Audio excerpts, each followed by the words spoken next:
Tom Brady faces off against his former team. The Titans fall to the Jets. And 3 more undefeated teams fall this week during the NFL of Week 4. Find out which 3 teams fell.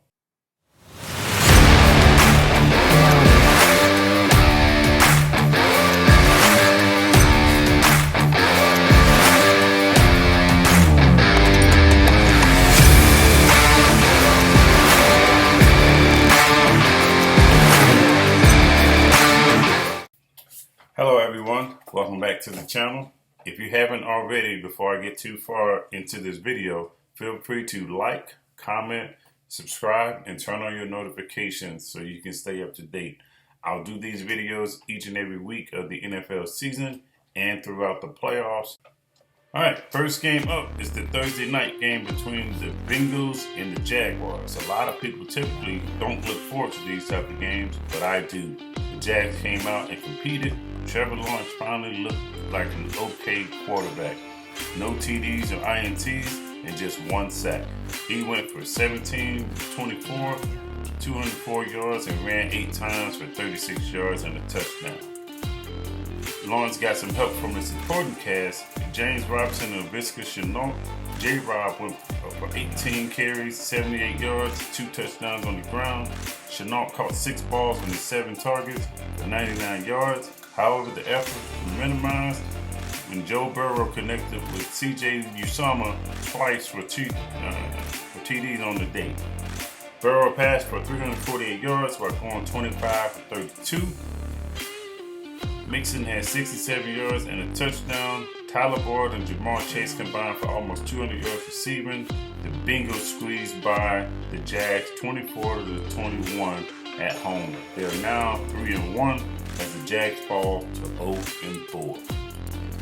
Game number 2, the Washington football team took on the Atlanta Falcons. This one was a passing team party. Can you say defense? No, for real, defense. Heineke passed for 290 yards, no picks and 3 touchdowns after going for 23 of 33.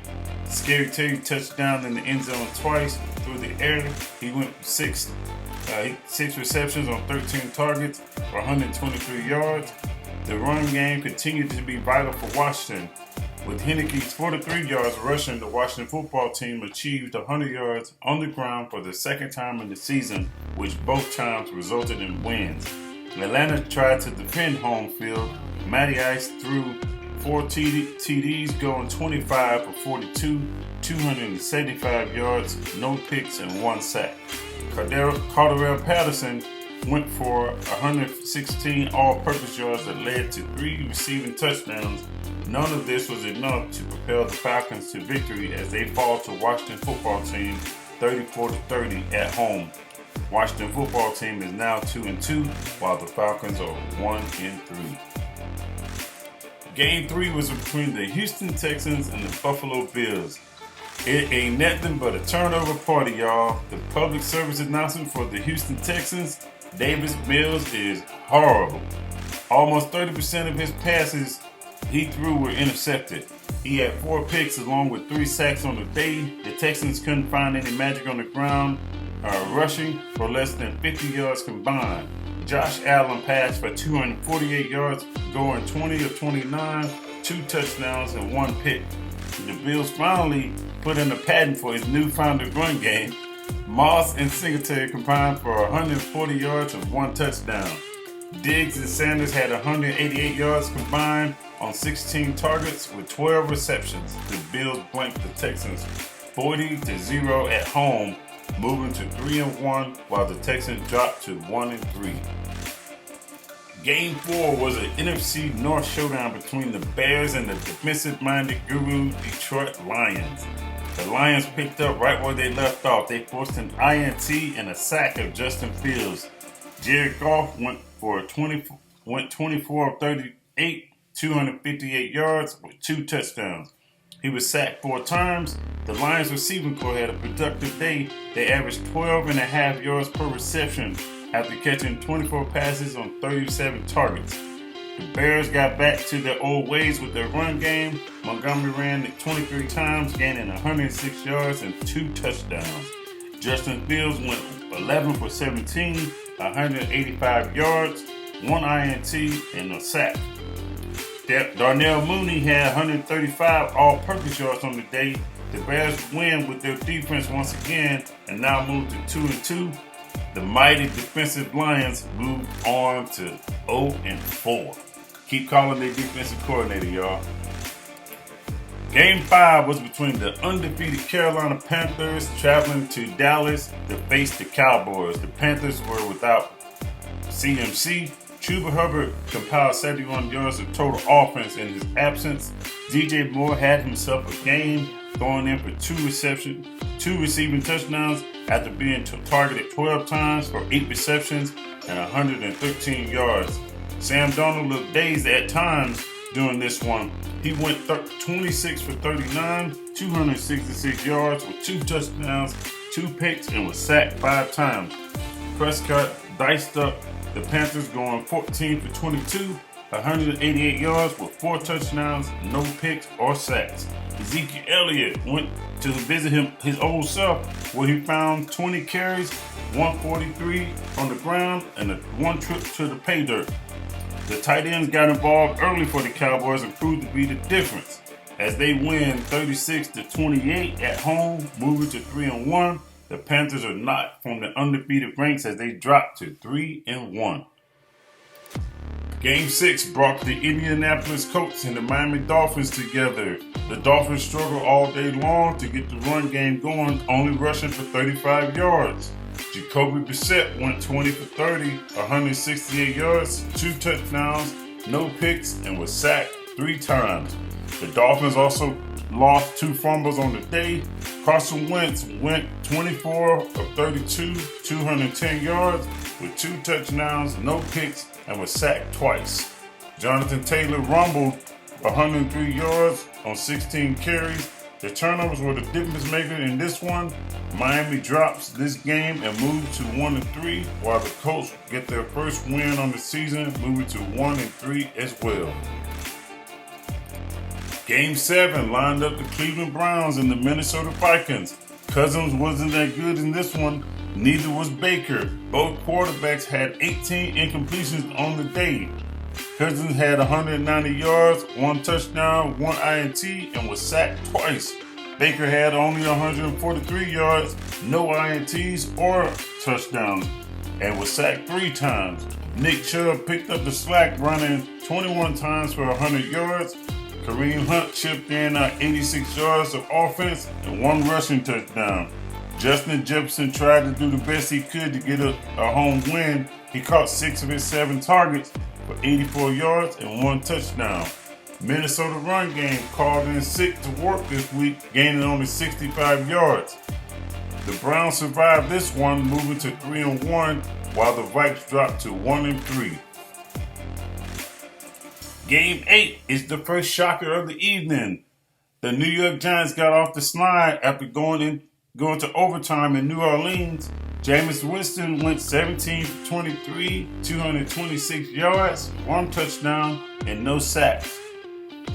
Alvin Kamara ran 26 times for 120 yards, while Taysom Hill ran 6 times for 38 yards and gaining 2 touchdowns on the ground. Daniel Jones went 28 for 40, 402 yards, 2 touchdowns, and 1 INT with no sacks.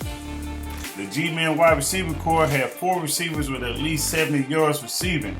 Saquon Barkley had 126 total yards, a touchdown through the air, and the game-winning rushing touchdown in overtime. The Saints' offense sputtered when it mattered the most. The Giants moved to 1-3 as the Saints dropped to 2-2. Game 9 was the second shocker of the evening. It was between the Julio Jones and A.J. Brown-less Titans versus the Jets. Ryan Tannehill of Tennessee struggled all evening. He went 30 for 49, 253 yards, 1 touchdown, and was sacked 7 times. The Titans allowed the Jets to make history. The Williams brothers, Quentin and Quincy, both achieved a sack on the same team in the same game. King Henry told the Jets to kneel, and the Jets happily told him, "Hail to the gnaw." He ran for 157 yards, and 1 touchdown on 33 carries. Zach Wilson finally checked in as an official quarterback within the NFL. He went 21 for 34, 289, 2 touchdowns, 1 INT, and was sacked once. Too bad the Jets couldn't use their run game to help them win. They had a measly 66 yards on 25 carries. However, the wide receiver core took the role of Julio and AJ on the other team. Corey Davis, Keenan Cole, Jamison Crowder amassed 14 receptions on 20 targets, 264 yards, and 2 touchdowns. They shocked the Titans, moving into the win column, and are now 1-3, while the Titans are 2-2. Game 10. The Kansas City Chiefs are still one of the biggest concerns of the season thus far. They allowed the Eagles to get 30 points and had no turnovers. Jalen Hurts did his part, passing for 358 yards, 2 touchdowns, 47 rushing yards, no turnovers, and was sacked 3 times. He connected with Devontae Smith 7 times on 10 targets for 122 yards. Both of the Philadelphia Eagles tight ends, Goddard and Ertz, averaged 10-plus yards per catch on the evening. They both also caught at least 5 balls, with Ertz reaching pay dirt once. Patrick Mahomes delivered 3 of his 5 passing touchdowns to Tyreek Hill. He had a total of 271 yards passing, 1 INT, and was sacked once. 186 of those yards was to Tyreek Hill.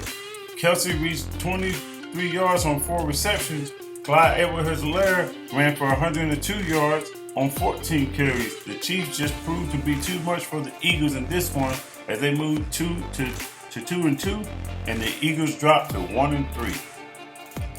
Game 11, the Los Angeles Rams fell back to earth this week against their division opponent, the Arizona Cardinals. Matthew Stafford passed for 280 yards, going 26-41, 2 touchdowns, and 1 pick. A Sony Michel fumble overshadowed the decent running day for the Rams after they achieved 100 yards on the day. Van Jefferson caught all 6 of his targets for 90 yards and 1 touchdown. Kyler Murray went 24 of 32, 249 yards, 2 touchdowns, and was sacked 3 times. He distributed the ball amongst all his receivers. 3 of the 7 of his receivers caught 65 yards or more, and 2 of the 3 that had the 65 yards also had touchdowns. The big shock of the day was Chase Edmonds running 12 times for 120 yards, and James Conner with 2 touchdowns on the ground. The run game boosted the Cards over the Rams. The Cards remained undefeated, while the Rams were knocked from the undefeated Franks at 3-1. Game 12 is an NFC West matchup between the Seahawks and 49ers. Jimmy G was knocked out of the game after throwing 14 for 23, 1 touchdown, 1 INT, and being sacked once. Trey Lance came in and tried to mount a comeback win. He went 9 for 18, 157 yards, 2 touchdowns, 41 rush yards, and was sacked once. Deebo Samuel was targeted 12 times. That led to 8 receptions, 156 yards, and 2 touchdowns. Russell Wilson went 16 for 23, 129 yards, 2 touchdowns, 26 rushing yards, 1 rushing touchdown, and was sacked 3 times. DK Metcalf and Freddie Swain both caught a touchdown on the evening. It wasn't pretty for either team, but the Seahawks do enough to win as both teams moved to 2-2 on the season. Game 13 was between the Steelers and the Packers. At this point, I really want to cry for the Steelers. No, not really. It's actually hilarious. An early deficit forced them to abandon the run game. Najee Harris had 15 carries for 62 yards and a touchdown. He also caught 6 passes for 29 yards. Big Ben went 26 for 40, 220 yards, 1 touchdown, 1 INT, and was sacked twice, one in which led to a lost fumble. The old Packers connection between Randall Cobb and Aaron Rodgers was relived. They were responsible for 2 touchdowns through the air. Aaron Rodgers finished with 236 yards, 2 touchdowns, 1 rushing touchdown, and was sacked 3 times. Dillon and Jones were responsible for 126 rushing yards for the Packers. The Packers take care of the Steelers easily by 10 in Lambeau. Green Bay is now 3-1 as the Steelers drop to 1-3. Game 14 was the Brady game, the old regime versus the new guard. Did Tom Brady cry before the game? I think he did. Brady ended the game without a TD, but won the game. He went 22 for 43, 261 yards, and was sacked once. The Pats kept the high-power offense in check. The Tampa trio caught 17 of his 28 targets for 193 yards. Leonard Fournette ran for 91 yards on 20 carries. Matt Jones was 31 of 40, 275 yards, 2 touchdowns, 1 INT, and was sacked 4 times. The complete shocker was them finishing with negative one rushing yards on 8 carries. The tight end duo for the New England Patriots both caught TD passes, but wasn't enough to get them to win.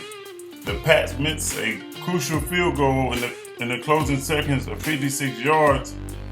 They fall to 1-3 as the Bucs skate by and move to 3-1. And the final game for the week is Game 15. Is the Monday Night Football matchup between the AFC West rivals, the Las Vegas Raiders, who are undefeated, and the Los Angeles Chargers. The Raiders didn't seem to place much emphasis on keeping the run game established. Josh Jacobs ran 13 times for 40 yards and caught 5 passes for 17 yards. Waller, Renfro, and Ruggs all made their marks, going a combined 13 receptions on 21 targets with 155 yards and 2 touchdowns. Derek Carr finished with 2 touchdowns, 1 INT, and was sacked 4 times. Justin Herbert was effective, going 25 or 38, 212 yards, 3 touchdowns, and was sacked twice. Austin Eckler ran hard for his 117 yards, gaining 1 touchdown on 15 carries. And he also punched in a touchdown reception of 14 yards. Although Mike Williams and Keenan Allen were held in check, Jared Cook picked up the slack, going 6 receptions for 70 yards and 1 touchdown. The Chargers win this one and knocked the Las Vegas Raiders from the undefeated ranks, and both teams moved to 3-1.